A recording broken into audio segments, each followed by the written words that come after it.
Welcome back to another episode from David's Tales Lab. Before we begin, tell us where in the world are you watching from today? We'd love to know.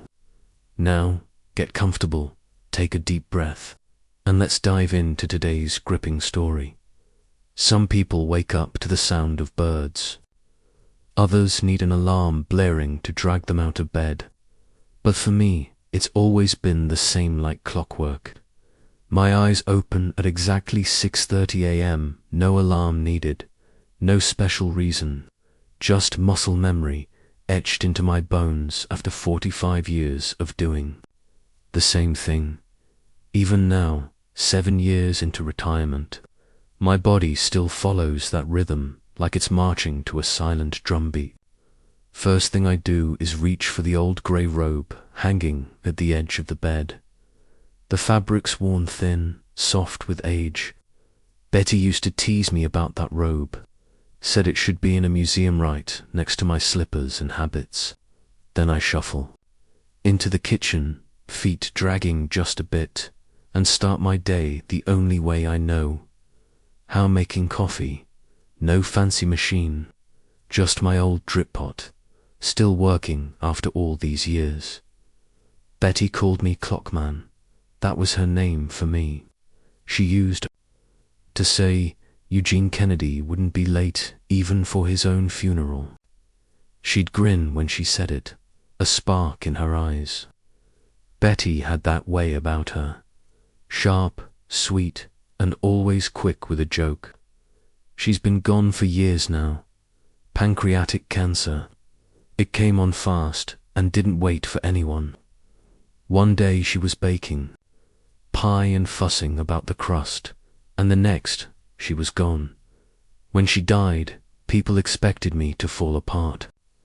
Even our neighbor, Rick Pettigrew, came over and offered me a room in his house. Just until you get back on your feet, he said. Kind offer, but I told him no. I've never leaned on anyone. I didn't plan to start at 72. I take my coffee too. The dining table and look out the sliding glass doors into the backyard. The grass is trimmed low and even. The hedge is shaped and neat. Not a single weed in the flower beds. That's how I like it. I may be retired, but that doesn't mean I sit still. I've just rechanneled my energy. I used to design electrical systems for skyscrapers and factories. Now I design my day with the same precision. Each hour has a task. Every moment has its place. On the wall across from me hangs my electrical engineering diploma. Next to it, a few framed letters, thank you notes from firms I worked with. They remind me of a career that meant something. I built systems that powered lives, offices, homes, and they never failed. Not once. That's a fact I'm proud of. At exactly 9 o'clock, the phone rings. It's always her Rachel Hampton, my neighbor, a widow like me. She's 68, kind-hearted, and makes the best blueberry muffins in all of Bridgeport. Every Sunday, she walks over with 2 warm muffins and watches me eat them with the satisfaction of someone feeding a stubborn old mule. Good morning, Eugene, she sings into the phone. Her voice is light and cheerful, like she's already had her second cup. I eat breakfast at 7:15 every morning, and you know it, I say. My voice sounds gruff, but she knows I don't mean it that way. She chuckles. I know, but I was wondering if you'd come to the farmer's market with me. I need a man's help carrying the bags. It's Tuesday, I say, flat. I pay bills on Tuesdays. You're the most stubborn man I've ever met, she sighs. Fine. What about Saturday? I can do Saturday, I say after a pause. 9 sharp, she confirms, then hangs up. I glance down at my coffee. It's gone cold. Again, there's a photo sitting on the kitchen table. I keep it there. It's from 35 years ago. Me, Betty. And our daughter, Abigail. She was 12 then, smiling with all her teeth, even the ones too big for her small mouth. Back then, she'd light up when I entered a room. Now, she hardly calls. Once, on Christmas. Maybe on Father's Day, if she remembers. I wasn't a perfect dad, and I know it. I worked 6 days a week, came home late more often than not, but I did it for us, for Betty, for Abigail, so we could have a house of our own. 2 cars, so Abigail wouldn't need a loan to go to college. I never understood why she wanted more time with me playing dolls, when I was the one making sure she had dolls in the first place. By 11, my finances are done. Bills checked, receipts sorted, everything filed away into color-coded folders. I pull out my paper ledger and log each payment.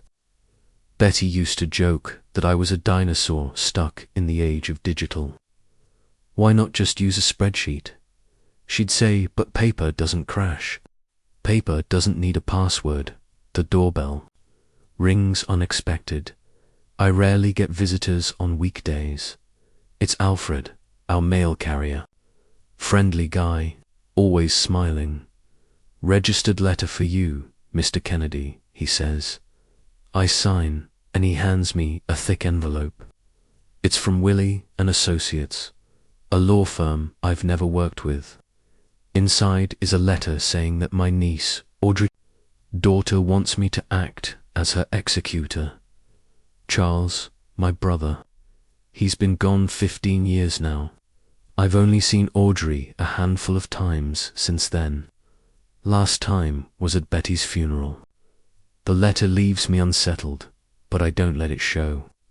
I go back to my routine. At noon, I make a light lunch turkey sandwich, a salad, and a glass of milk. Then, at 1 o'clock, I head outside to the garden. Today, I'm pruning the roses along the south wall. Betty planted them. Red ones, her favorite. I keep the garden just like she left it. It's my way of holding on. At 3 o'clock sharp, the phone rings again. I wipe my hands, take off my gloves, and go inside. Abigail's name shows on the screen. I blink, surprised. She never calls in the middle of the week. Hi, Daddy, she says.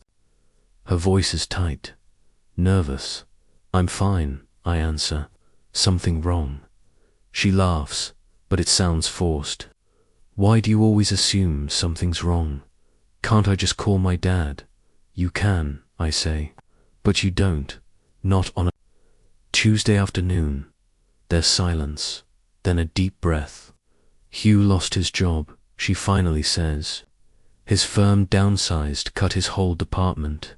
Hugh Taft, my son-in-law, the high-flying financial analyst, the one who always looked at me like I was a relic from the basement. Once, at dinner, he told me, "Money makes money, Eugene," like he was reciting scripture and I was too simple to understand. I'm sorry to hear that, I say, though I don't mean it. Has he found something else? Not yet. Her voice shakes, and there's more. We couldn't keep up with the mortgage. The bank started foreclosure. I sit back, heavy. Abigail and Hugh have always lived like royalty. New cars, 5-star vacations, private school for their son Christian. I warned them, they didn't listen. What are you going to do? I ask. We're looking at apartments, she says. But we need the first and last month's rent, plus deposit, and we don't have enough. I know where this is going. How much do you need? I ask, cutting to the point. She stammers. We thought maybe you could lend us some, just for now. Hugh's sure he'll get another job soon. How much, Abigail? She hesitates, then whispers, $5,000. I have it. More than that. I've been saving my whole life. Rainy day money, as Betty called it. Looks like the storm has come. I'll think about it, I say. I'll call you tomorrow, Daddy, please. Her voice fades to a hush. We really need this. Christian needs a home. Christian, my grandson, 15 years old. I've barely seen him 10 times. Not because I didn't want to, but because Abigail always had a reason why I couldn't. I'll call you tomorrow. Abigail, I repeat, then hang up. Well built, with new electrical wiring, a house that will last. The day I signed the papers, I meet Abigail at the realtor's office. Hugh is absent. A business meeting, Abigail explains, though we both know it's an excuse. I sign the papers, hand over the check, and hand Abigail the keys. This is your home now, I say. No payments, no mortgage, just property taxes and utilities. She hugs him for the first time in years. Daddy, I don't know how we'll ever be able to thank you. Just be happy, I reply. And maybe have me over for dinner. Sometime, she nods, wiping away her tears. Of course, Daddy, whenever you want. Returning home, I feel strangely empty. My bills are almost empty. Enough left over to live comfortably, but nothing more. No excesses, no major purchases in the future. But I have no regrets. After all, what else is money for, if not to help your loved ones? Rachel calls this evening. I heard the news, she says. Yeah, about Abigail, a house. News travels fast in Bridgeport. Yes, I reply. They lost their previous own. Eugene Kennedy, she says with a soft reproach in her voice. You are the most honorable and most stubborn man I know. I'm just doing what I have to do, I reply. It's nothing special. It is special, Eugene, she insists, especially considering how they've treated you all these years. I don't say anything back. That some things are better left untold. Before I go to bed, I look at the picture again. Me, Betty, and little Abigail. Happy times, simple times. Maybe buying this house is my way of getting some of that happiness back. Maybe now Abigail will realize that I always wanted only the best for her. Maybe now we can start over. I go to bed with a sense of accomplishment, not out of love or affection. Those feelings are all but gone after so many years of neglect, but out of a sense of responsibility. I've always honored my obligations to my employers, to my clients, to my family. It's a principle I've lived by my entire life, and today I followed it again. Betty always said it took too long to make decisions, but when I did, I acted swiftly. And that's exactly what happened with Abigail's house. After a sleepless night and agonizing deliberation, I firmly decided that I would help my daughter. In the morning, I called my financial advisor, Paul Jenkins, and set up a meeting for the same day. Paul's office was located in downtown Bridgeport, a glass building overlooking the bay. I always felt uncomfortable in places like that. Too bright, too noisy, too many young people running around with coffee in their hands. Eugene, have a seat. Paul pointed to the leather chair across from his desk. He was in his early 50s, but in his grey suit with a fashionable narrowty, he looked younger. I have to say, your call surprised me. You're talking about withdrawing almost all of your savings. That's right, I nodded, straightening my back. My daughter and her family lost their house. I want to buy them a new one. All of it, no mortgage. Paul looked at me carefully over his glasses. Eugene, do you realize that this will have a significant impact on your financial situation? You'll have enough money left in your account for about 5 to 7 years of your life, taking into account your current expenses and health insurance. I've done the math, Paul, I said, pulling a folded sheet of paper out of my shirt pocket. If I save money on a few things, I can stretch that money out over a longer period of time, and I'll still have my pension and social security. Paul sighed, ran his eyes over my calculations, and shook his head. Eugene, I understand that Yao went to help your daughter, but maybe you should consider other options. For example, you could help them with a down payment on a mortgage. No, I cut him off. Hugh lost his job. There's no telling when he'll find a new one or if he'll ever find one. They won't get a mortgage. I've made up my mind, Paul. My counselor knew me well enough to know that it was useless to change my mind. He nodded and began the necessary par work for the withdrawal. As I left the office, I headed for my car, but suddenly stopped in front of an electronics storefront. The big TV was showing the news. The announcer waystalking about the rising real estate prices in Bridgeport. The housing market is booming, she said with a smile, as if it were good news. For those who already owned real estate, perhaps it was. For everyone else, including my daughter, it meant even greater challenges. I got in the car and dialed Abigail's number. Daddy. Her voice sounded wary, like she was expecting bad news. I've arranged everything with the money, I said. No need to find a realtor. Do you have anyone in mind? Actually, she'll perk it up a little. Nancy Ward, she helped us with our last house. She's very nice. All right, give me her number, I said, and tell me what neighborhoods you're considering. Abigail was silent for a moment. Well, we were thinking Willow Creek, or maybe Highland Park, she finally said.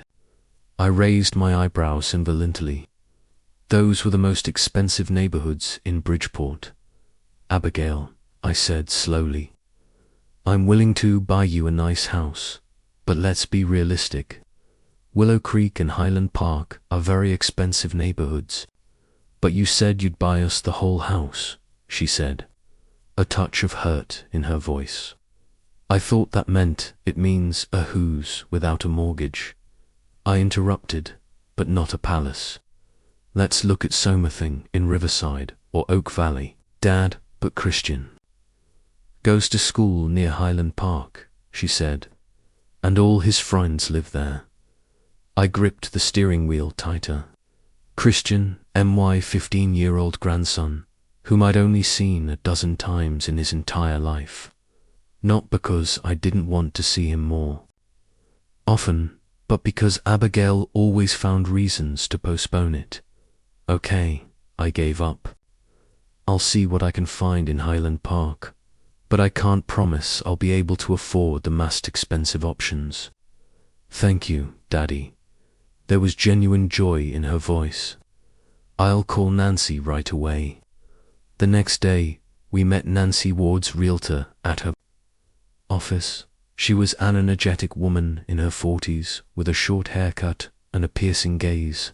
She quickly asked the situation and seemed to know immediately who she was dealing with. So, Mr. Kennedy, you're looking for a home for your daughter and her family, she said, looking at something on her clipboard. There are several good offers in Highland Park right now. What kind of budget are we looking at? I named an amount. Nancy frowned, slight-lined. Abigail looked disappointed. That limits our choices, Nancy said diplomatically, but let's see what we can find. We spent the next 2 weeks looking at houses in Highland Park and the surrounding neighborhoods. I scrutinized each option, checking the wiring, the condition of the roof, the foundation. Abigail looked more and more annoyed with every question I asked. Daddy, this is a modern house, she hissed as I checked the wiring in one-off houses. There's nothing wrong with this place. Abigail, I've been electrical systems for 40 years, I replied. I've seen enough new houses with terrible wiring. On the 5th day of the search, Hugh joined us. He was a tall, trim man with carefully styled dark hair and a perpetual lickendindent smile. Even now, having lost his job and his home, he managed to look like he was doing us a favor by spending his valuable time looking at houses. Eugene, he held out his hand for a handshake. Abigail told me about your generous offer. I could hear the slight awkwardness in his voice. His ego was clearly hurting from having to accept help from his retired father-in-law. I'm happy to help, I replied dryly. We looked at the 4-bedroom house on Oak Street. The house was decent with a large backyard and sunny rooms, but it was on the outskirts of Highland Park. This neighborhood is considered part of Highland Park, but technically it's already Riverside, Nancy explained. It's too far from Christian school, Hugh said immediately. It's only 15 minutes by bus, I countered. Eugene, Hugh put his hand on my shoulder, and I could barely keep it from dropping it. Kids from good families don't take the bus these days. We always drive Christian to school ourselves. I stayed silent, but inside I was seething. When Abigail was a teenager, she'd bike to school in rain, in snow, in heat, and nothing. She'd grown up to be a normal person. Well, at least physically healthy. The next day, Nancy showed us a house on Maple Avenue in the heart of Highland Park. It was 3 stories with 4 bedrooms, a home theater, and a pool in the backyard. The price was well above my budget. A beautiful house, Nancy said, but unfortunately not in your price range. Mr. Kennedy, it's perfect. Abigail exhaled as she walked around the spacious kitchen with marble countertops. Daddy, look at this kitchen. And Christian could invite his over for a home theater. Abigail, I shook my head. This house costs 30% more than we planned. But you could, she started. No, I cut her off. I can't. It's my life savings, Abigail. Every last dime. Hugh, who had been looking around the garage, returned with a satisfied smile. Double garage with heating, he announced. Perfect for my BMW. What are you going to do with your BMW when the bank takes it? I asked, sharper than I intended. Hugh's smile faded. Eugene, I appreciate your concern for our finances, but I assure you I'll find a new job soon, probably even better than the last one, and while you're looking for it, you're living on my money, I said. Daddy, Abigail exclaimed. Don't start. Nancy tactfully stepped aside, pretending to study Theobaldine bookshelves. Excuse me, I rubbed the bridge of my nose. Let's get back to the question of the house. This one's too expensive, period. Hugh and Abigail glanced over, and I saw a silent communication between them that made me feel redundant. Why don't we look at the next option? Nancy suggested, coming back to us. The next was a house on Elm Street on the border between Highland Park and Oak Valley. Smaller than the previous one, but still with 4 bedrooms, a decent backyard, and importantly new wiring. The price was almost within my budget. This house needs some cosmetic repairs, Nancy explained, pointing to the worn wallpaper in the living room. But structurally, it's in great condition, and the neighborhood is nice. I toured the house from top to bottom, checking the pipes, electrical wiring, attic basement. Everything was in decent condition. Not perfect, but livable. I like it, I finally said. What do you think? Abigail exchanged glances with Hugh. It's not bad, she said uncertainly, but the kitchen is so small, and the master bedroom doesn't have a walk-in closet. And then, neighborhood isn't exactly upscale, Hugh added. That could affect Christian's prospects. You know how important social connections are at his age. I took a deep breath, trying to contain my irritation. The house is in good condition, in a good neighborhood near Christian school, and I can afford it. What else do you need, Dad? We're very grateful. Abigail took my hand. But we're thinking about Christian's future, his opportunities. I'm thinking about a roof over your head, I said. A place for you to live while Hugh looks for work. If you want some better later, you're welcome to buy it yourself. There was an awkward pause. Nancy stepped delicately aside again, studying the kitchen cabinets. All right, Abigail said at last. Let's take this one. The buying process took another 2 weeks. I insisted on a thorough home inspection by an independent inspector, which irritated Abigail and Hugh once again. Dad, we're wasting time, Abigail said when I reported the results of the roof inspection. The bank could foreclose on a current house at any moment. I'd rather lose a week than buy a house with a leaky roof, I replied. The day of signing the papers was rainy. I arrived at NY's office 15 minutes early as usual. Abigail and Hugh were 20 minutes late. Sorry, Dad, Abigail said, shaking the raindrops off her coat. Traffic. Hugh didn't even apologize, just nodded at me and went straight into a conversation with Nancy about the finer points of the contract. I sat in the leather chair watching my brother-in-law, waving his arms around, explaining something to the realtor. Hellways liked to hear his own voice.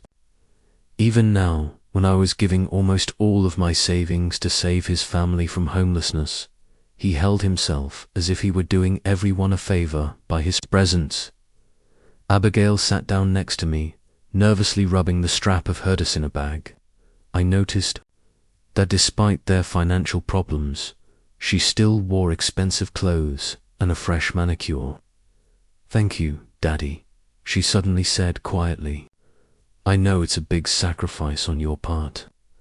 I looked at my daughter. In that moment, she reminded me of myself as a child. The same uncertain smile, the same eyes she'd inherited from Betty. I'm doing this for you and Christian, I answered. Not for him. He nodded toward Hugh. Abigail sighed. Papa, please. Hugh is doing his best. He's really looking for a job. I hope so, I said. Because after this purchase, I won't have any more money left to save you. Nancy called us over to the table to sign the papers. I pulled a checkbook out of my inside jacket pocket, an old-fashioned paper checkbook. Hugh rolled his eyes, but said nothing. So, Mr. Kennedy, you're buying this house outright, mortgage-free, and deeding it to Mr. and Mrs. Taft, Nancy summarized. That's right, I confirmed, writing a check. For the huge sum. Great Shesmild. Congratulations to all of you. I handed the keys to Abigail. This is your home now. She took the keys and smiled slightly. Thank you, Dad. No hug, no tears of gratitude, just a thank you, Daddy, and a slight smile, like I'd bought her a new dress, not a several hundred, zero house. Hugh shook my hand, his handshake weak and perfunctory. Much appreciated, Eugene, he said with some condescending smile. We won't forget it. Already forgotten, he thought, watching as he and Abigail discussed what furniture they would buy for the new house. I was thinking about a new couch for the living room, Abigail said as we walked out of the office. Theon we saw at Macy's, remember? Sure, honey. Hugh put his arm around her shoulders. We'll buy anything you want. I stopped on the porch of the office building, watching them walk to their car, an expensive sedan they probably wouldn't be able to afford anytime soon. The rain intensified, drumming on my old hat. They didn't even turn round to wave at me. Back home, I sat in my chair and stared at Betty's picture for a long time. What would she say about my decision? Would she approve of such a waste of money on a daughter who wasn't even truly grateful? You did what you thought was right, Eugene, she would say, as you always do. 3 days later, Abigail called and invited me to dinner at the new house. I accepted, though I didn't feel particularly enthusiastic. I spent a long time deciding what to wear before going out, settling on mildly decent suit that I'd only worn to funerals and weddings. Abigail's new house looked settled, even though they'd only moved in 2 days ago. The living room already had the new couch Abigail had mentioned, and there were paintings on the walls. "Do you like it?" Abigail asked, walking me through the house. We had almost unpacked everything. "It's very nice," I said, noting to myself that they seemed to have spent a lot of money on new furniture despite the lack of a steady income. Hugh appeared from the kitchen with a glass of whiskey. "Eugene, welcome. What are you drinking? Water?" "Thank you," I replied. "I'm driving," he grinned. "One drink won't hurt, but whatever you say."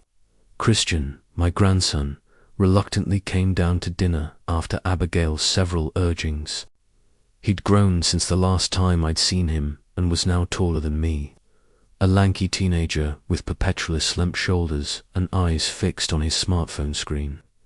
"Hi, Grandpa," he mumbled, not taking his eyes off the phone. "Hello, Christian," I said. "How was school?" "Fine," he answered, and then turned to his mother.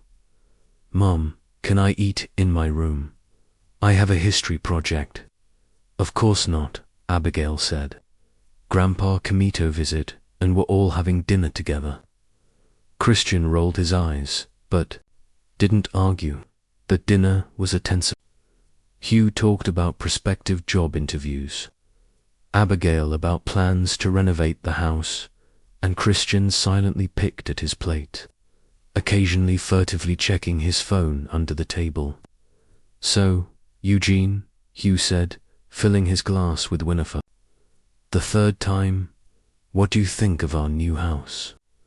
"It's a nice house," I replied, stirred. "It'll last a long time." "Yes, but the atmosphere, the style," he said, turning his hand around the room. Abigail had hired a designer to get it just right. I almost choked on me water. "A designer?" I questioned, looking at my daughter. "You hired a designer when you didn't have a steady income." Abigail looked embarrassed. "Dad, it was a discount. She's a friend of mine." And yet I shook my head. I thought it was more important to save money now. Eugene, Hugh interjected with that condescending smile I hated so much. "I understand your concern, but I assure you we are in control of our spending and, as I said, I have some promising suggestions." "That's fine," I said. "Which ones?" Hugh hesitated. "Well, I don't want to jinx it, but a major financial company has expressed interest."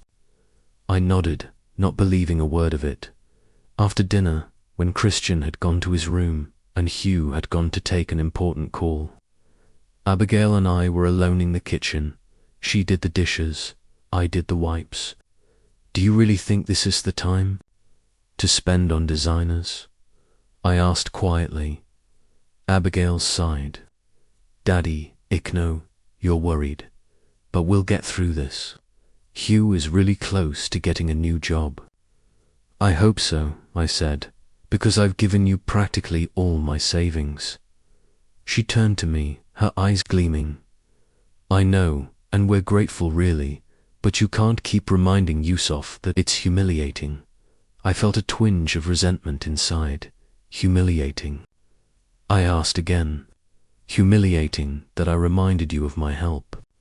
Not fat news spend money on designers and new couches when one of you is unemployed." "Dad, please." Abigail lowered her voice. "Hugh will hear." So I lowered my voice too, but I didn't tone it down. "Will his pride suffer? What about my money? Abigail. The money I've been saving all my life. You offered to help, Cher reminded him. We didn't ask you to buy us a house. You asked for 5,000 for rent, I countered. But I decided to do more. And you know why? Because you're my family, and I thought family appreciated help, not humiliation. Abigail lowered her eyes. I'm sorry, Dad. That's not what I meant. We appreciate your help. We really do. It's just, this is a difficult time for all of us. I nodded, not wanting to continue the argument. Yes, a difficult time. As I left, Abigail gave me a quick formal hug goodbye. Hugh shook my hand, his fingers sticky with whiskey. Thank you for dinner, I said, and for the invitation. Be sure to stop by again, Abigail replied with a smile that didn't reach her eyes. I got in the car and took a long look at their new house. The house I'd bought with almost all of my savings. A warm light burned in the windows, and Hugh's laughter came from doorway. They had already returned to their lives, in which there was not much room for me. The 2 months flew by. Since buying Abigail's house, I'd only seen her twice. A brief Sunday lunch and a fleeting encounter at the supermarket. Each time she was friendly but aloof, as if she were performing a mandatory courtesy program. There was hardly any news of Hugh. According to Abigail, he was in talks with several prospective employers, which I suspected was a euphemism for still unemployed. Today was Christian's birthday, 16 years old, an important date.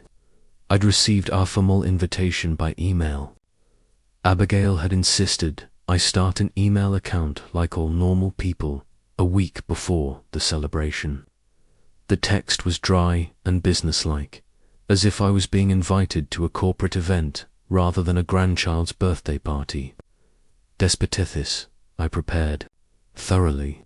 I chose a gift, an expensive wristwatch, classic mechanical, the kind that lasts for decades, unlike the electronic trinkets that modern teenagers are fond of. I enclosed an envelope with a check, not too big, but enough for Christian to buy something of his choice. The morning was cold. The October wind was fluttering lost leaves on the trees when I left the house. I put on my only decent suit, the one I'd bought 8 years ago for Abigail's wedding. It had gotten a little loose. I was losing weight with age, but it still looked decent. The drive to Highland Park took about half an hour. I rarely drove out to this neighborhood, too pretentious, too expensive for my taste. The house's hair looked like illustrations from glossy magazines with immaculate lawns and ornate facades. The house I'd bought for Abigail was one of the most modest on the street and still cost a fortune. It parked in front of their house at exactly 2 o'clock in the afternoon, the time specified in the invitation. There were several cars already parked in the driveway, all considerably more expensive than my old Ford. Before exiting out, I looked at myself in the rear-view mirror. Wrinkles, grey. Hair, tired eyes. Betty always said I had the eyes of a man who thought too much and enjoyed too little. She was right. With the gift in hand, I walked to the front door and rang the bell. From inside came voices and music. The party was in full swing. Abigail opened the door a few seconds later. She looked elegant in a dark blue dress with a new haircut and flawless makeup. No sign of the financial difficulties she'd spoken of 2 months ago. Daddy, she said without mock enthusiasm, you're on time. I'm always on time, I replied, handing her the bottle of wine I'd bought especially for the occasion. Happy birthday to Christian. Is he home? Of course she accepted the bottle, barely glancing at it. Everyone's already here.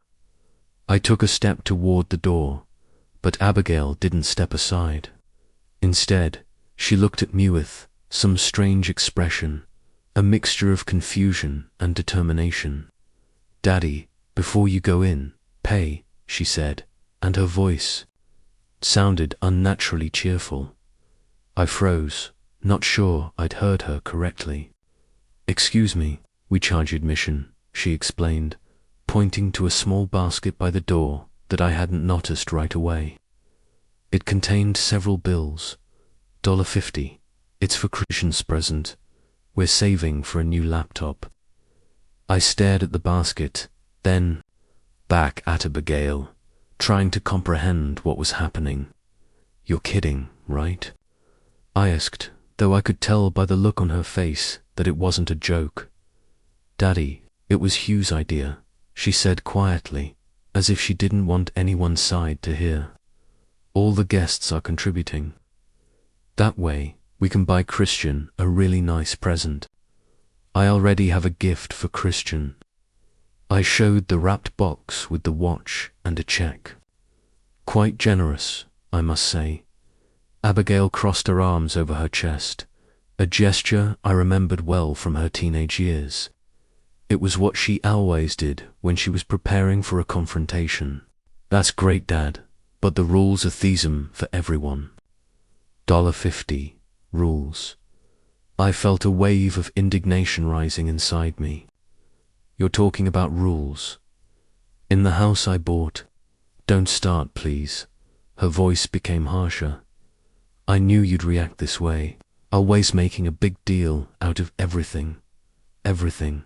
I felt my voice rising and made effort to speak quieter. "Abigail, I gave almost all of my savings to buy you this house. I literally went broke for you, and now you're asking me to pay to get in. For God's sake, Dad." She rolled her eyes.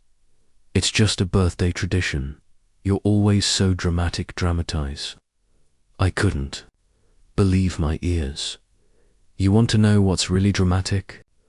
The fact that I, a 72-year-old man, gave everything I've saved up all my life to Savi, my ungrateful daughter, and her unemployed husband from homelessness. That's what's dramatic." Abigail's face contorted with anger. "No one asked you to buy us a house," she hissed. "We asked for a loan for rent.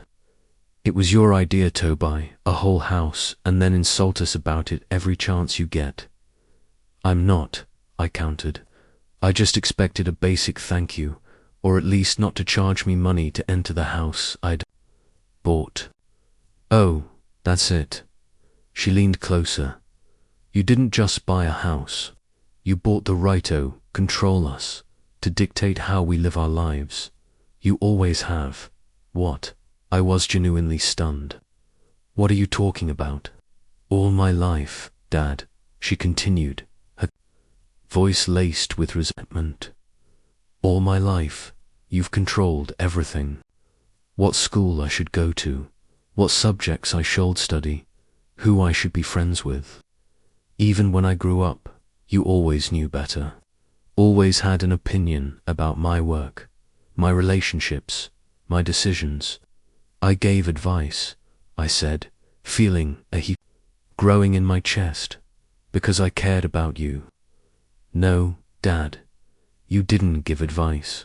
You passed judgment. You were always unhappy with my choices. You always thought I was doing something wrong." I fell silent, trying to comprehend her words. Was that really how she'd perceived my concern all these years? "I always wanted the best for you," I said quietly. "Always the best by your standards," she replied. "But you never asked me what I wanted."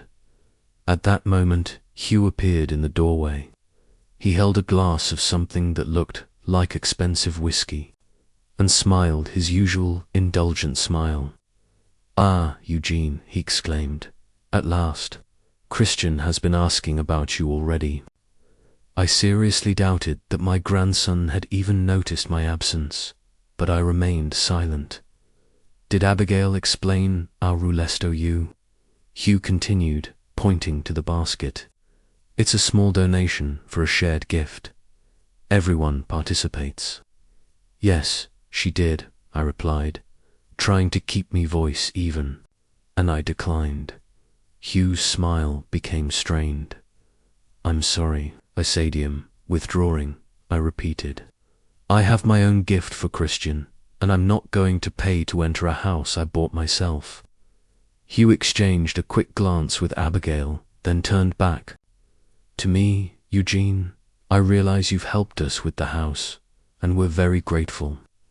But you see, this is our home now, and we make the rules. All the guests have contributed. It would be weird to make an exception, even for the man who literally gave you a roof over your head, I asked. Especially for him, Hugh replied. Otherwise, it would look like we owe him something. You do owe it, I said, feeling my insides boiling. Several hundred, 0 to be exact. Hugh's face darkened. That is low, Eugene. It's very low to bring up money on. A day like this remind me of many. I couldn't believe my ears. What's that? Charging me a cover charge? It's a birthday tradition, Abigail interjected. And it's only $50, Dad. Don't make a tragedy out of it. I looked at my daughter, really looked, perhaps for the first time in years. She was standing next to Hugh, and their shoulders touched in silent unity against me. Her face, once so like Betty's, now seemed alien. There was no warmth or understanding in her eyes, only irritation and a kind of tired condition, as if I were a capricious child and not her father. Suddenly, I realized that there was a gulf between us that was much deeper than I had realized. Years of misunderstandings, unspoken resentments, different expectations, and that chasm could no longer be bridged by money, houses, or even the most sincere apologies. You know what? I said, taking a step back. I'm not going to be a part of this. In what this? Abigail asked defiantly. This farce, I replied. You invite me to your grandson's birthday party, and then you demand an entrance fee to the house I bought. After all I've done for you, Dad. If you don't want to pay, just leave, Abigail said. Don't ruin Christian's party with your scenes. I'm not going to, I replied. Tell him that for me. Tell him that his grandfather wanted to congratulate him but couldn't pay the entrance fee. I put the gift on the porch and turned to leave. Dad, wait. Abigail's voice softened. There's no need to be so dramatic. If it's really that important to you, you can enter for free. I stopped and turned around slowly. Free, I interjected. Like a favor, thank you. But no, Eugene, be reasonable, Hugh intervened. It's only a birthday party. Let's not make trouble out of nothing. It's not an idle problem, I replied. The problem is that you don't appreciate at all what I've done for you. You treat me like an ATM machine instead of a father and grandfather. That's not fair, Abigail argued. But there was no conviction in her voice. It's fair, and you know it, I said. When you need dead money, you remembered me. And now that you have the house, I'm a liability to gain. You've made yourself a nuisance. Hugh snapped at me, always reminding me of your great favor. I gave him a long look. You know, Hugh, I've never said this, but I've thought from the beginning that you didn't deserve my daughter, and today you've only confirmed my opinion. Hugh's face flushed with anger. How dare you? Enough, Abigail interrupted him. Both of you, people will hear. I looked at me daughter again. She was more worried about what the guests would think than what was happening between us. Don't, I said quietly. I'm leaving, and I won't interfere any more with your perfect life in the house I bought. Daddy, please. A note of pleading, commento her voice. Don't go like this. Let's talk later when everyone's gone. There's nothing more to talk about, I replied. Everything had become very clear today. I turned and walked to my car, feeling their stares on my back. I got in, but I didn't start the engine right away. I needed a few minutes to calm down. My hands were shaking, not from old age, but from anger and resentment. Through the windshield, I watched Hugh pick up my gift from the porch and carry it into the house. Abigail looked in my direction for a few seconds, and then she was out the door. I started the engine and drove slowly away from the house. In the rear-view mirror, I watched the building that had cost me almost all of my savings, and as it turned out, the last vestiges of my relationship with my daughter shrank. The drive home seemed endless. Ira played our conversation over and over in my head. Every word, every look. It tried to figure out where and when things had gone wrong between me and Abigail. Maybe she was right. Maybe he really was too controlling of her. Maybe the money for the house wasn't an act of caring, but an attempt to retain control. But even if there was some truth to what she was saying, demanding money from me to enter the house, Idibot seemed like an incredible display of ingratitude. It was more than I could bear. Back home, I sat in my chair and stared at Betty's picture for a long time. What would she say? She'd always understood Abigail better, always been able to find a way to approach her. If Betty were alive, maybe things would have turned out differently. I ran my hand over my face, feeling the fatigue come in waves. For the first time in a long time, I felt the weight of my age. Not physical, I'd always taken care of my health, but emotional fatigue from misunderstanding, from dashed hopes, from the realization that my own daughter saw me not as a loving father, but as a source of money and problems. The phone rang several times throughout the evening, but I didn't answer. It needed time to gather my thoughts, to decide what to do next. One thing I knew for sure, something in our relationship with Abigail had irrevocably changed. The line had been crossed, the words had been spoken, and there was no taking them back. I stood up, walked to the window, and took a long look at the darkening sky. Tomorrow would be a new day, and I would meet it as I had met every day of my life, with a straight back and a raised head. But today, just today, I let myself feel the depth of resentment and disappointment. That night, I barely slept a wink.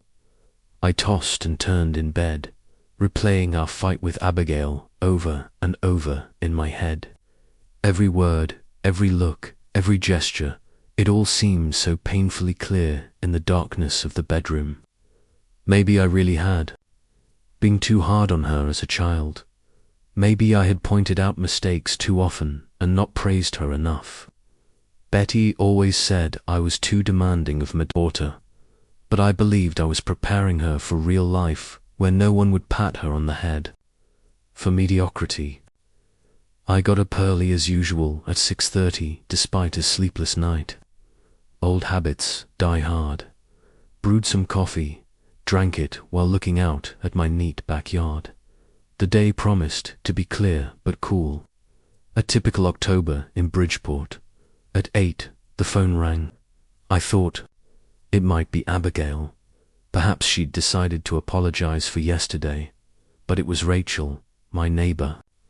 "Eugene, good morning," she sounded unusually excited. "Have you seen the morning news yet?" "No," I answered. "I didn't turn on the TV in the morning. What's wrong?" "Oh, Eugene," she paused. "There's a police operation in Highland Park. Your brother was on Hugh. You think he's been arrested?" My heart skipped a beat. What, when early this morning, SWAT, police, the works. Some big financial investigation, they said. I thanked Rachel and immediately turned on the TV, flipping through the channels looking for news. The local channel was showing a report from Highland Park. The camera captured a group of men in suits and body armor that said FBI letting Simone in handcuffs out of the building. I couldn't make out a face, but the figure definitely resembled Hugh. The announcer was talking about a major operation to stop a financial fraud scheme, referring to global investments and grand theft. The name Oft Company sounded familiar. Hugh had worked there before he was fired. Without finishing the report, I grabbed my car keys and ran out of the house. The drive to Highland Park had never seemed so long. On the way, I tried calling Abigail, but the phone was unavailable. As I pulled up to their street, I saw a police cordon. Several patrol cars were blocking the driveway and an officer was stopping. Alaprachine cars. I parked on the next block and approached on foot. Abigail's house was surrounded by police tape. An official seal and notice hung on the door, which I couldn't read from a distance. Several vans with the logos of various law enforcement agencies were parked nearby, and people in uniform and plain clothes were going in and out of the house, carrying boxes of documents and electronic equipment. Neighbors gathered in small groups, at a safe distance, whispering and pointing out what was happening. I noticed several journalists recording stand-ups for the evening news. "Excuse me, sir," a policeman called out to me as I tried to move closer. "This area is closed to the public. My daughter lives in this house," I explained. Abigail tafted. "I want to know what's going on." The officer softened, but remained adamant. "I understand your concern, sir, but I can't let you through. If you're a relative, you can go to the operation headquarters." He pointed to a van marked Mobile Command Center. I headed there, but before I could get there, I heard a familiar voice. "Dad." When I turned around, I saw Abigail. She was standing on the sidewalk on the other side of the street, holding Christian's hand. Both of them looked shaken, disheveled in their homemade clothes, eyes red from crying. I quickly crossed the street. "Abigail, what's going on?" She hugged me with unexpected strength, pressing her face into my shoulder. I felt her trembling. "They took Hugh," she whispered through her tears. "They broke in at dawn with guns and masks, like Hugh was some kind of terrorist." Christian was so scared. I patted her back gently, feeling uncomfortable with this sudden display of affection after last night's fight. Christian stood nearby, staring at the ground. He seemed smaller and younger than his 16 years. "Let's get out of here," I suggested, noticing the curious looks of the neighbors. "You can explain everything to me in the car." We reached my old Ford and I opened the doors for them. Abigail sat in the front seat, Christian in the back, still not looking up. "What happened?" I asked Adonce. We were in the relative silence of the cabin. Abigail ran her hand over her face, smearing the remnants of last night's makeup. "I don't know all the details. Shabagan." Around 5 o'clock in the morning, there was a knock on the door very loudly. Before we could realize anything, they broke down the door and burst inside with guns, yelling at us to get on Thefla. She paused, trying to deal with her emotions. They went straight to Hugh, handcuffed him. Then they showed him some papers, a search and arrest warrant. They talked about fraud, money laundering, not paying taxes. I didn't understand a thing. Hugh was yelling that it was a mistake, that they had no right. "Where is he now?" I asked. "They took him away, didn't say where. Some agent gave me a business card, said to contact their office later." She pulled a crumpled card out of her pocket and showed it to me. It had an FBI agent's name and a phone number on it. "What about the house?" "We were told to leave it." They said the house was sealed as part of the investigation and we couldn't go back there until the investigation was over. Abigail started crying again. They wouldn't even let us take anything but what we were wearing. All of our belongings, documents, money, everything was left there. I looked at Christian in the rearview mirror. He was sitting there staring at his phone, the only thing he'd apparently managed to grab. "Christian, are you okay?" I asked softly. He looked up, his eyes red with dark circles under them. "I'm fine," he mumbled. "His friends have already seen the news," Abigail explained quietly.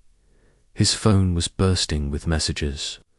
I nodded, realizing how humiliating this situation must be for a teenager. Yesterday he was celebrating his 16th birthday in a luxurious home. And today his father was arrested in front of the entire neighborhood. "What are you going to do?" I asked, starting the car. Abigail looked at me with hope and despair. "Daddy, I have no one else to turn to. We need help. Money for a lawyer for Hugh, a place to live. I don't know what to do." I pulled on Tath Main Road, heading for my house. There were conflicting feelings fighting inside me. On the one hand, it was my daughter and grandson in trouble. On the other, the bitterness of last night's scene still lingered, and the thought of Abigail coming to me only when she needed money again was a muff. Had explained what he was being accused of? I asked, trying to speak calmly. Abigail shook her head. He said it was a mistake that he'd been set up. Mentioned his former boss, Richard Kane. Something about Richard using him without initiating him into the details of the scheme. I gripped the steering wheel tighter. Typical Hugh, Aloe Simone, else's fault. "What do you think?" I asked. She shrugged, looking completely lost. "I don't know, Daddy. I really don't. Hugh always handled the finances. I never really got into it. He brought in the money. We lived well. I didn't ask questions. We pulled up in front of my house. Rachel was standing by her fence, clearly expecting us. But when she saw Abigail and Christian, she hid tactfully inside. Inside, I immediately put the kettle on. Betty always said hot tea was the best cure for shock. Abigail sat at the kitchen table, and Christian sat on the living room couch, still on the phone. "Here," I placed a cup of tea in front of me daughter. "Drink it. It'll make you feel better." She clasped the cup with trembling hands, but didn't take a sip. "Daddy, what should I do?" Her voice sounded helpless, like a little girl's. I sat down across from her, choosing my words carefully. "First of all, you need to get in touch with a good lawyer. Not the one Hugh suggests, but an independent criminal lawyer. If the FBI is running a major operation like this, they must have some serious evidence. But lawyers cost so much," she moaned. "I don't have that kind of money. All our accounts are probably frozen." "What about your job?" I asked. "You have your own paycheck, don't you?" Abigail lowered her eyes. "Yeah, I quit 6 months ago. Hugh said his income was enough for us, and I could spend more time at home and with Christian." I struggled not to shake my head. Classic Hugh, convincing her to quit her job, making her completely dependent on herself. "I see," I said. "Well, you're going to have to get a job as soon as possible." "A job?" She stared at me. "Dad, now is enough time to get a job. I have to help you to find Christian and me a place to live, to deal with this nightmare and all of that." "Takes money," I pointed out, "which you don't have." Abigail stared at me slowly, realizing where I was going with this. "Daddy," she said quietly, "you'll help us, won't you? You have savings, don't you?" I took a deep breath, Abigail. My savings ran out when I bought you the house. A house that is now sealed by the FBI because of your husband's machinations. But you must have had something left, she insisted. A pension, insurance, something. Yes, I have a pension. Just enough for me, Tolliver modestly. Not enough for expensive lawyers and bail for Hugh. Abigail's face twisted with despair. What are we two do? Where do we go? You can't just turn your back on us. I felt anger rising inside. Not fierce anger, but a quiet, cold, lingering anger. I can turn away, I questioned. Like you turned your back on me yesterday when you demanded payment. To enter the house Abigail flinched as if slapped. Dad, it was Hugh's stupid idea. I didn't want to argue with him in front of the guests. But you didn't mind when he suggested the silly idea, I remarked. You didn't mind when he said you didn't want to owe me anything. Well, congratulations. Now you really don't owe me anything. Tears rolled down Abigail's cheeks. You can't be so cruel. Not now. Not when we're in trouble. Cruel, I stepped forward. It was cruel to ignore me for years and then come for the money. It was cruel to accept a house from me and not show a semblance of gratitude. It was cruel to humiliate me in front of all your friends by demanding an entrance fee. That's what's cruel, Abigail. I didn't mean to humiliate you, she whispered. I wasn't thinking. That's just it. I nodded. You didn't think. Not once in all these years have you thought about my feelings. About how it felt to see my only daughter drift away. How she looked at me with contempt. How she used me when she needed something and forgot when I was no longer useful. Abigail covered her face with her hands. I wasn't using you, Daddy. I didn't know any other way. You could have just been a daughter, I said quietly. Visit not. Just when you need money, not just call me in a crisis. Let me be a part of your life, a part of Christian's life. Hearing my name, Christian looked up from the phone, showing interest in our conversation for the first time. Mum heckled out. What's going on? Abigail wiped away her tears. Nothing, honey. Grandpa and I are just talking. I stood up and walked over to my grandson, sitting down next to him on the couch. Christian, I said softly, your mum and you are going through a difficult time. Your father may have made some serious mistakes, and now you will have to answer for them, but you are not to blame for what happened. Remember that. He looked at me, surprised, as if seeing for the first time. Can we stay here? He asked. At your place? He glanced at Abigail, who froze, waiting for my answer. For a few days, I said finally, until your mum finds an apartment. An apartment? Abigail asked. Dad, I can't get an apartment right now. I don't even have the money for a deposit. You have jewelry. I pointed out your designer handbags, your watches. You could sell it all. She stared at me in disbelief. You want me to sell my stuff? I want you to start solving your problems on your own, I replied. You're a grown woman, Abigail, the mother of a teenager. It's time to take responsibility for your life. What about a lawyer for Hugh? She asked. I shrugged.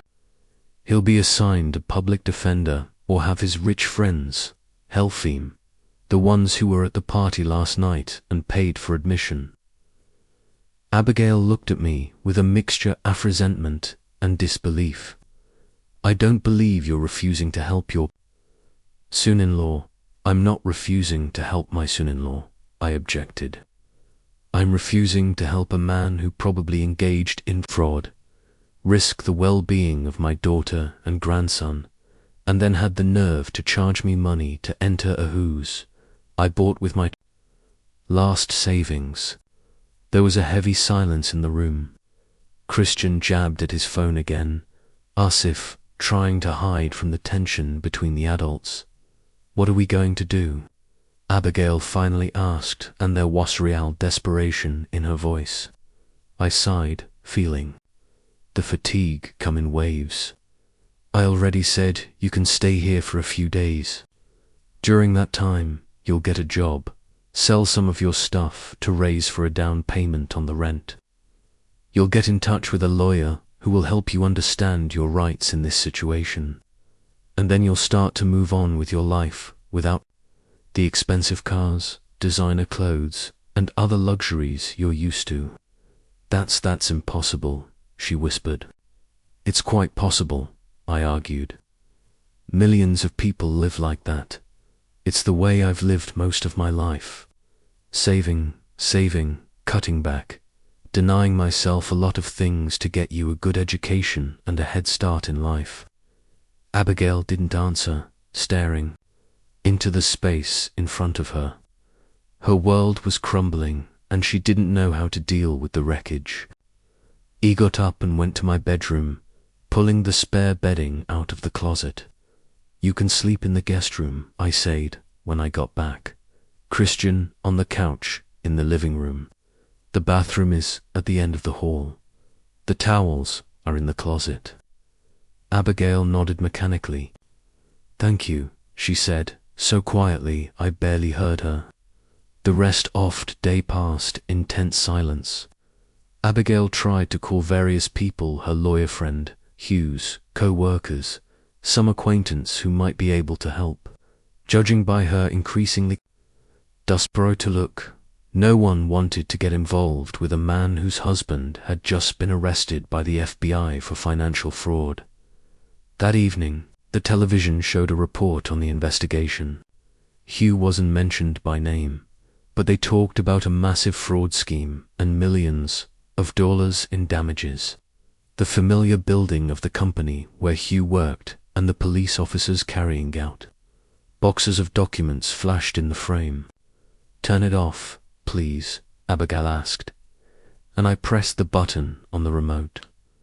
Before I went to bed, she came over to me as I sat in my chair, looking through an old photo album. "Daddy," she said quietly, "I know I've behaved wrongly, that Hugh and that I didn't appreciate everything you've done for us. I'm so sorry. I really am." I looked at her, disheveled, with eyes swollen with tears, in homemade clothes she would never have worn in public before. I hadn't seen her this vulnerable since Sesh was a little girl. "I know," I replied. "But sometimes sorry isn't enough, Abigail. Sometimes it takes time to rebuild what has been broken." She nodded, fighting back tears. "I understand, but you're not going to leave us, are you? You're not going to kick us out," I sighed. "I already told you you can stay for a few days, but then you'll have to find your own place and learn to manage on your own. I can't and won't solve all your problems, but will you help us at least with some advice?" I closed the album and stood up. "Advice, yes, but not money.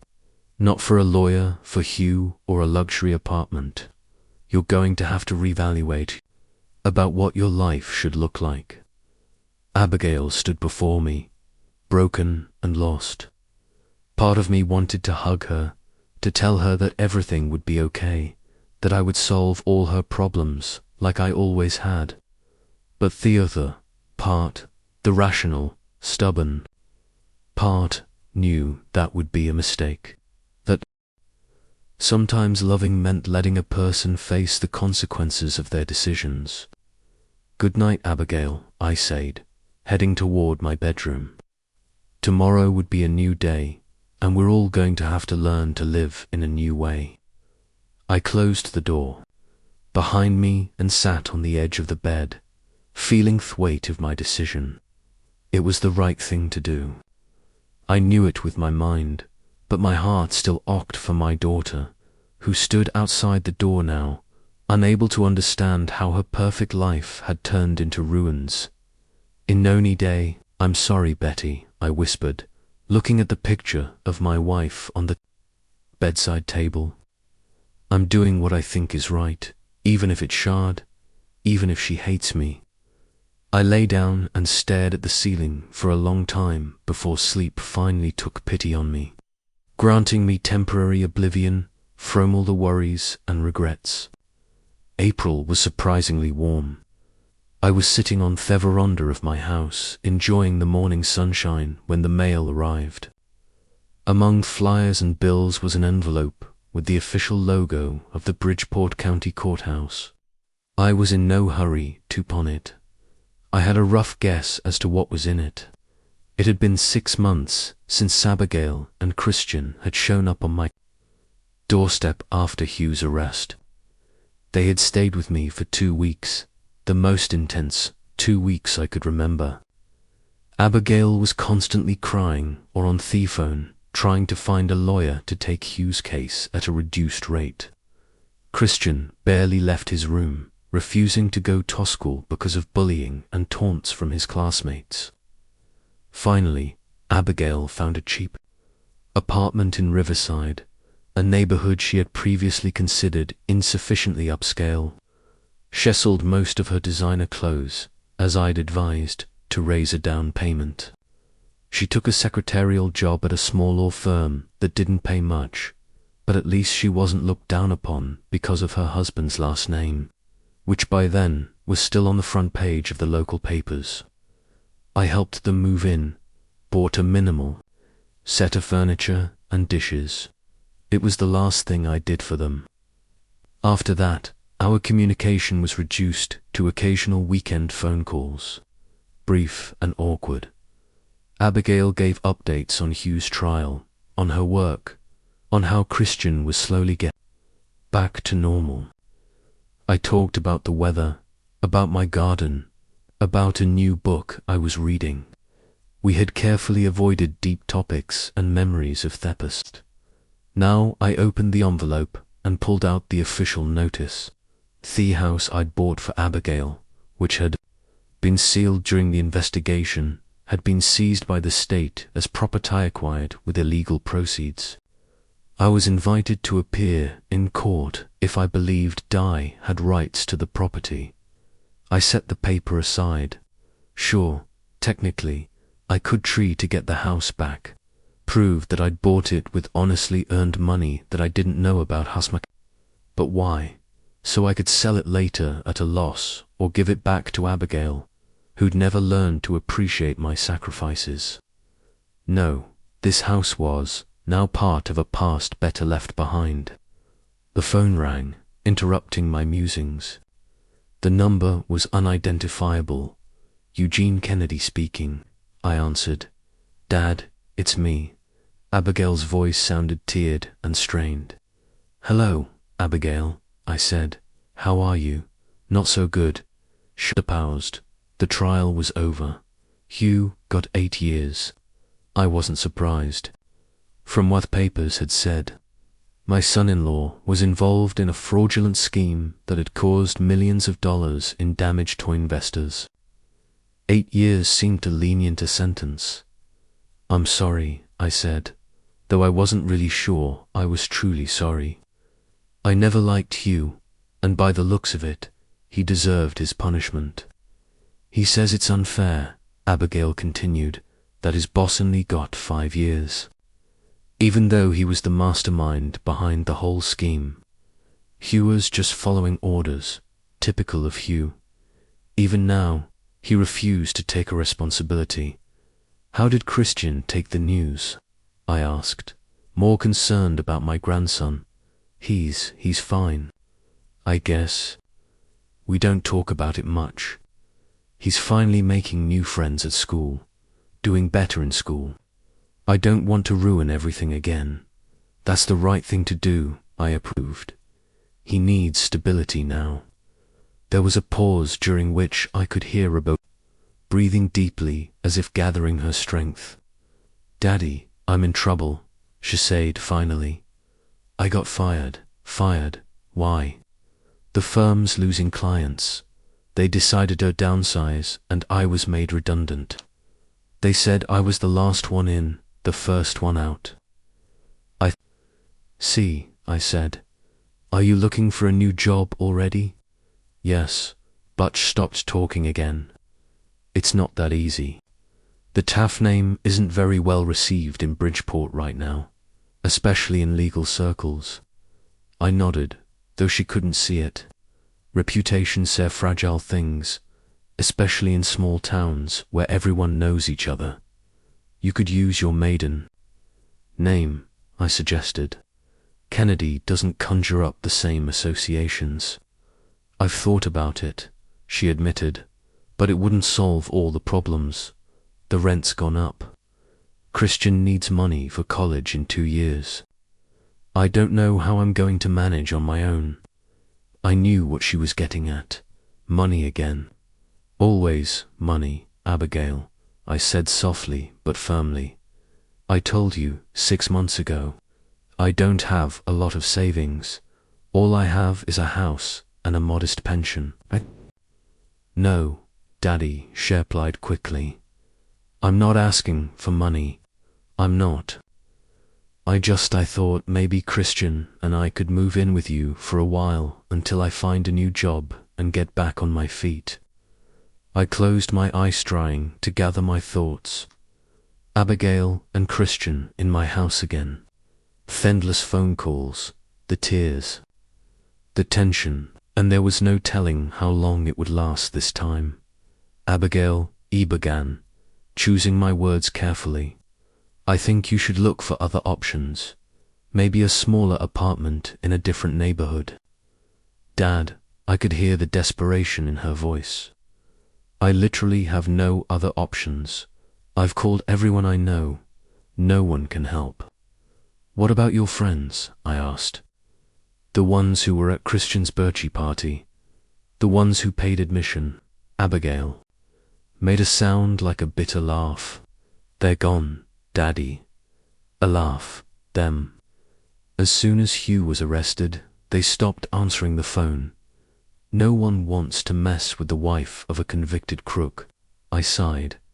The world can be a cruel place when luck turns. It's back on you.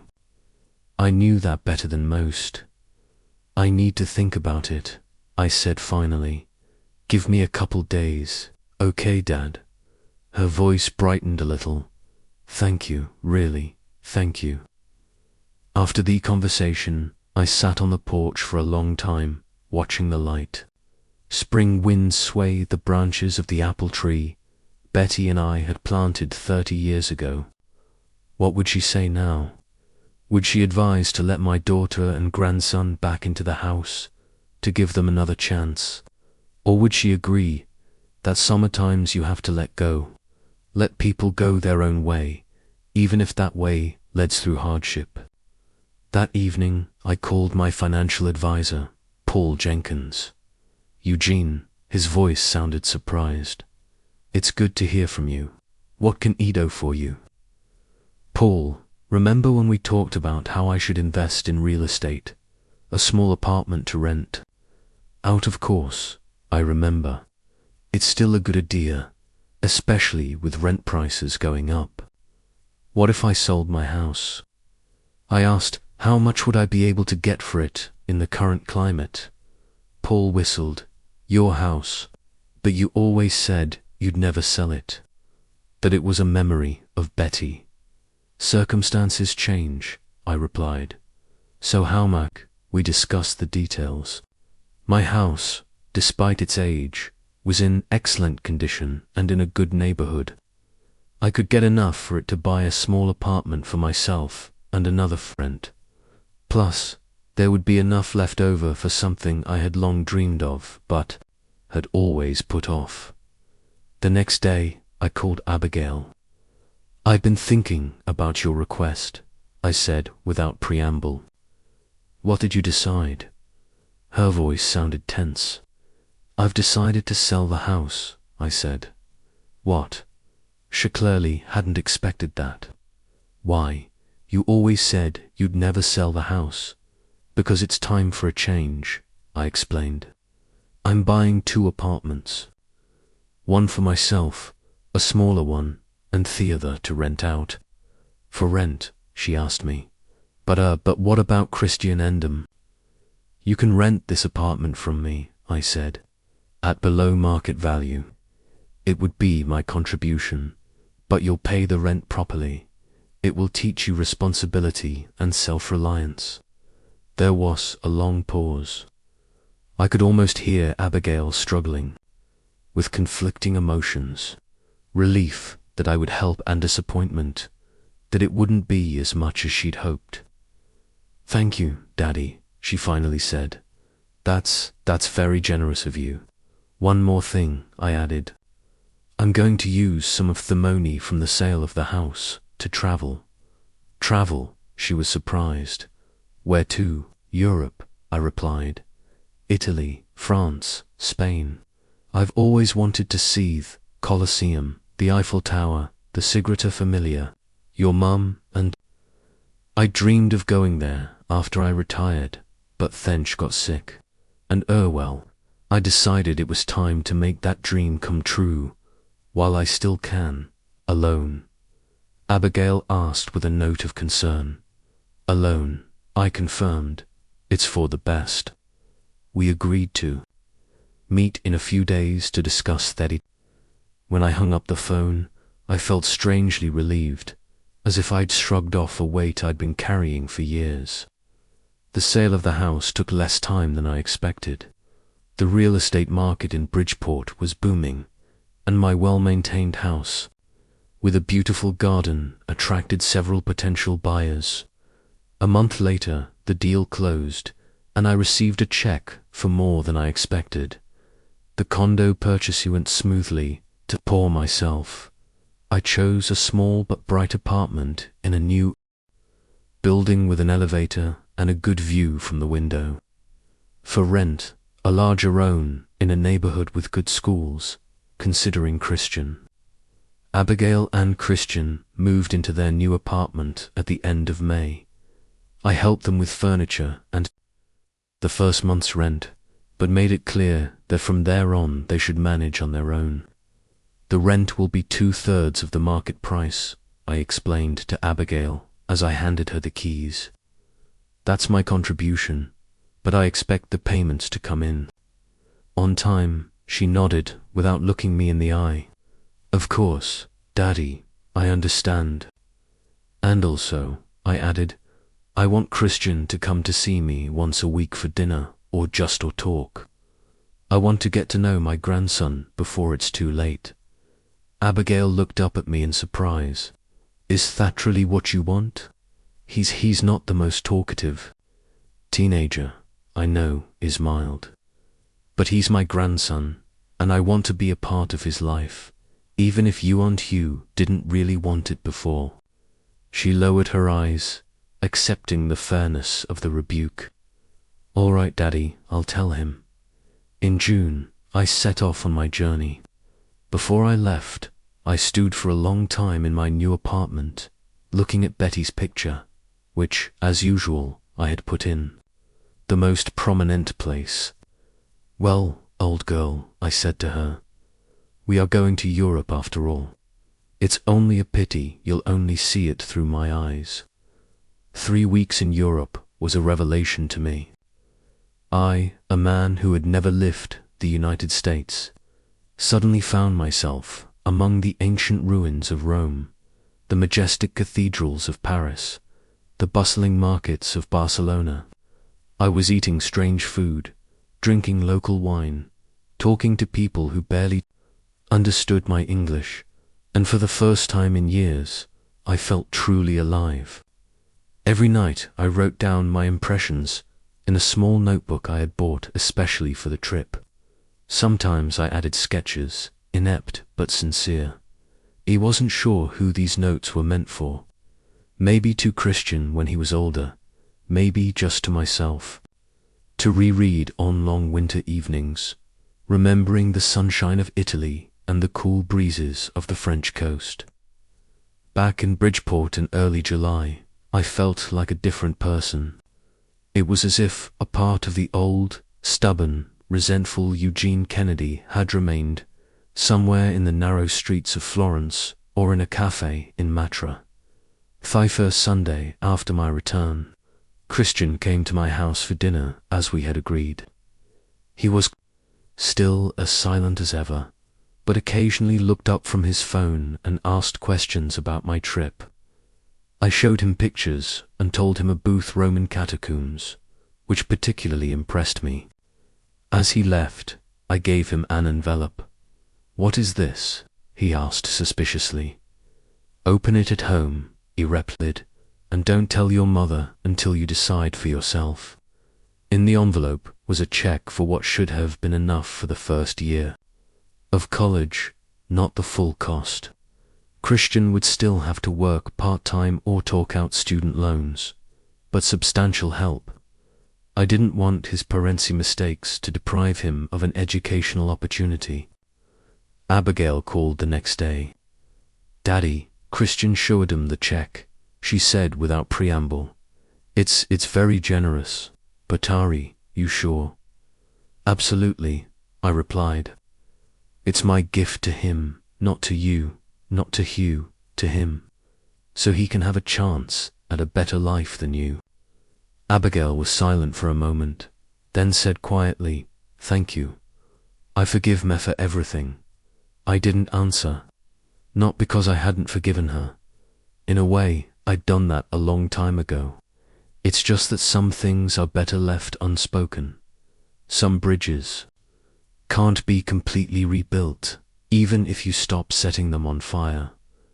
Another 2 months passed. I was getting used to life in my new apartment, making new rituals, new acquaintances. On Sundays, Christian came to my house for dinner, sometimes alone, sometimes with Abigail. Our conversations remained superficial, but without the tension of before. We were like neighbors gradually getting to know each other, not like a family that had broken its ties and was now trying to rebuild them. At the end of September, I received a letter from Hugh, the first one I had received since his incarceration. He wrote about how unfairly he had been treated, how he missed his family, and how he planned to start over after his release. In the last paragraph, he asked for money for a defense fund, some legal organization that could supposedly help him get out sooner. I didn't respond.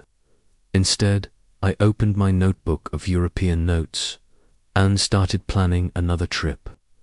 This time to Asia, Japan, Thailand, Vietnam, countries I'd read about but never dreamed of seeing until recently. Rachel, my former roommate, who now often stopped by for tea, asked if he wanted someone to keep me company on this trip.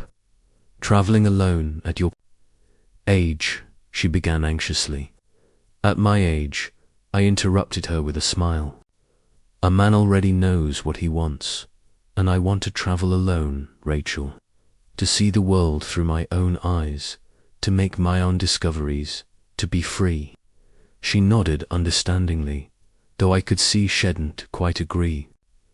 That evening, sitting on the balcony of my new apartment and watching the sunset over Bridgeport, I thought about the past 6 months, about the house I'd bought and lost, about the daughter I may never have truly known, about the grandson I might yet get to know if I was lucky, about money spent and saved, lost and gained. I had no regrets, not for being a house for Abigail. It was an act of love, even if she didn't appreciate it. Not for refusing to help Hugh. It was an act of justice. He deserved not about selling his old house. Sometimes you have to let go of the past to make room for the future. The sun was slowly disappearing over the horizon, coloring the sky in shades of orange and purple. I watched this spectacle with a sense of profound peace. At 73, I had finally learned the most important lesson of all: to live for myself without expecting gratitude, without demanding love, without clinging to grudges. "See, Betty," I whispered, though I knew she couldn't hear. I had learned, after all. As the last ray of sunlight despaired over the horizon, I went back to the apartment, turned on the light, and opened my laptop. It was to Metto, book my tickets. To Tokyo, a new life awaited me, and I was ready for it, like he'd never been before.